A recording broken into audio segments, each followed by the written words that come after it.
Annie Petrollo, Gareth Wheeler, Oliver Platt. It's Friday, which means our boy Adam Jenkins stops in. Oh, thanks, Gareth. Happy yes, birthday. That's me. I made it myself. Yep. My 3-year-old handwriting did. right here. There you go. Just for you, Andy. You forgot to put happy touch. 25th birthday, Andy. That's the I number was we're going to do, going are with. you 1? Are you 2? Are you 3? No, we can't do that. It would take up the whole show. At some point, you get to, are you 10? Are you 20? Are you 30? You have to go by 10. So Jenkins will be stopping by later. Buddy. We're going to be taking a little trip, thank you, to the stock exchange. Are you buying or selling on some big stories in the soccer world? But speaking of big game today, it was a friendly, but it was nice to see the Canadian women back in action after the She Believes Cup. They took on Wales in a friendly, and we were so excited as well to see Christine Sinclair, Jordan Huitema on the pitch starting together to see what they could do up front. But that was cut short, gentlemen. Yes, the Canadians came out with a 3-0 victory, but in the 32nd minute, this is what ended up happening. Or I should say, Christine Sinclair was subbed out in the 32nd minute. This was in the 29th. She was down for some time. The tackle by her, defensive move, but she ends up getting up. She does leave on her own, but she is favoring that left foot. And as we know, when we did our own little dive into what was keeping her out of the She Believes Cup, this was a video, and I spy with my little eye a walking boot on that left side. So when you see her hobbling off with the left foot once again, Gareth, you start to get a little concerned that this could be a recurring injury. Where are you on this front?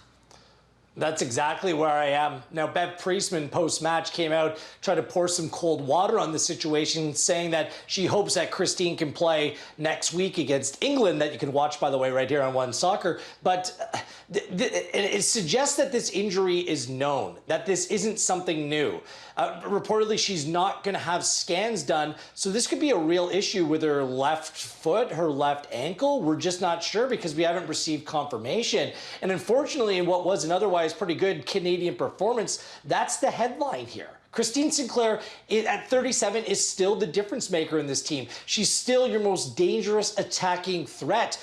She has such an important role to play on this team. And if this is something that could linger or carry on for quite some time, what are we, 3.5 months out now from Tokyo, then I think that's a real concern for the Canadian women. Yeah, Tokyo is sneaking up just over 3 months away, and we know that the roster, you can only bring 18 players, and it almost pains me to ask this, Ollie, but if you're uncertain, if Christine Sinclair is dealing with an injury and it seems like it's this one problem on that one side, it's recurring, do you use one of those roster spots on her? Yeah, I wouldn't say this about many players, but I think if Christine Sinclair is in that situation, and hopefully she isn't, but if she's in that situation where she's kind of 50-50, but she thinks she can play, then I think you have to take her. I think you owe it to her at this stage of her career, after everything she's done for the Canadian women's national team, to give her the chance to go. As I say, I wouldn't say that about many players, but I think Christine Sinclair is one of them. Partially it's because of everything that she's done, and you want to give her that opportunity later in her career to play at another Olympics, but it's also partially just because there's not that many other options up front for Canada. I don't think Jordan Huitema has done enough against real quality opposition to be confident that she's ready to take that number 9 shirt yet. I thought she was quiet again today, albeit out on the left wing. And I don't really think any of the other options have stepped up enough to suggest that you'd be confident going with them up front in Christine Sinclair's absence. So yeah, for the dual reasons of not really having a ton of alternatives, but also because I think you owe it to the player to give her a shot and to let her see how she can go if she is 50-50 going into the tournament. I think you have to take Christine Sinclair.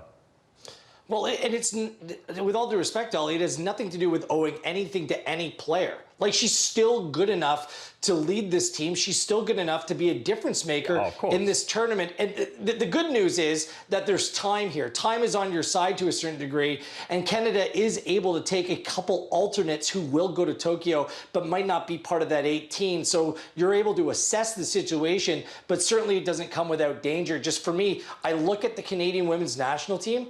She's probably the second, third most important player in the team. That's where she is right now, still, with this being the twilight of her career.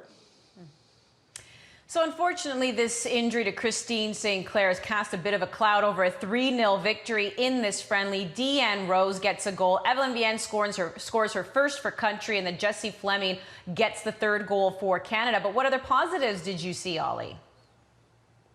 Well, I thought it was a good performance, particularly in the second half. I thought the tempo went up a bit and Canada played well. We talked a lot about finishing at the She Believes Cup, obviously, and that being a problem. That was a massive improvement. I thought all 3 goals were very, very well taken. And then in particular, I have to say the biggest positive for me in 2021 as a whole has been the performances of Quinn. I think they've been excellent in central midfield. They've got, really a pretty complete game in there. Good on the ball, good passing range, as we saw with that assist on Deanne Rose's goal. That's one of the best passes I've seen a Canadian player play in some time. And they can also do a bit more of a defensive job as well. So it starts to open up some interesting options. I think Bev Priestman has liked that trio of Desiree Scott, Quinn, and Jessie Fleming. But we also saw in the second half Ashley Lawrence come into that group, and I think Quinn has the ability not just to play as an 8, but to potentially drop into the 6 role and kind of bring the ball out of defence as well. So it gives you some depth and some options in midfield, and I think Quinn just themselves has been a real standout performer, certainly played their way into the squad and probably into the starting lineup at this point. I'd prefer to see Quinn play at the 6. And the reason is Ashley Lawrence has to be a central midfield player.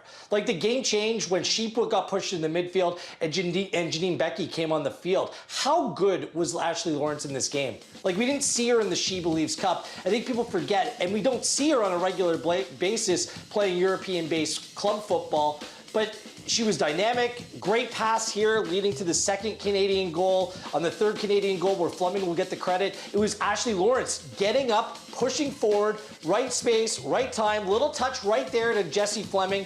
She sent Nichelle Prince late in the game wide open on the counterattack. Should have been a goal. She was dancing around players. She could do so much. This might be an Alphonso Davies type conversation, but I just look at the Canadian women's national team midfield. Who's better than Ashley Lawrence? No one. And the team needs to express itself going forward, take some more risks, be a little bit more dynamic, and that's exactly what Ashley Lawrence brings to the table. So I think we're that much closer to decidedly saying that Ashley Lawrence should be a central midfielder for this team. So that clearly seems to be what you want to see for maybe the full 90 minutes now in that next game against England, to see Ashley Lawrence, move up into that midfield. What about you, Ollie? What do you want to see? Maybe any changes Bev Priestman should make here heading into their second friendly? Well, I think you'd like to see something as close to the full-strength team as possible. Obviously, no Khadijah Buchanan, and we'll see if Sinclair is available or not. But yeah, I agree with Wills. I think Ashley Lawrence is a big part of that. I think in midfield, I think when you look at the way that Bev Priestman wants to play, she wants her team to have the ball. And then I think when an attack does break down, what Canada have done really well, I think, in Bev Priestman's time in charge so far, is they win the ball back quickly. They counter-press really well, and I think that's been a real focus. And Lawrence is perfect for that in midfield. She's really good on the ball. She plays quickly and efficiently, and we saw that on a couple of the goals there. But then also on the third goal, we saw her ability just to press after the ball's turned over or the ball kind of squirts loose. And win it back very quickly as well and recycle attacks. So I think she has every quality you look for when you're looking for who could fit into that midfield for Bev Priestman. So yeah, I'd like to see her given a full 90 in midfield. And like Will said, I think the trio Quinn, Lawrence, Fleming could be pretty interesting.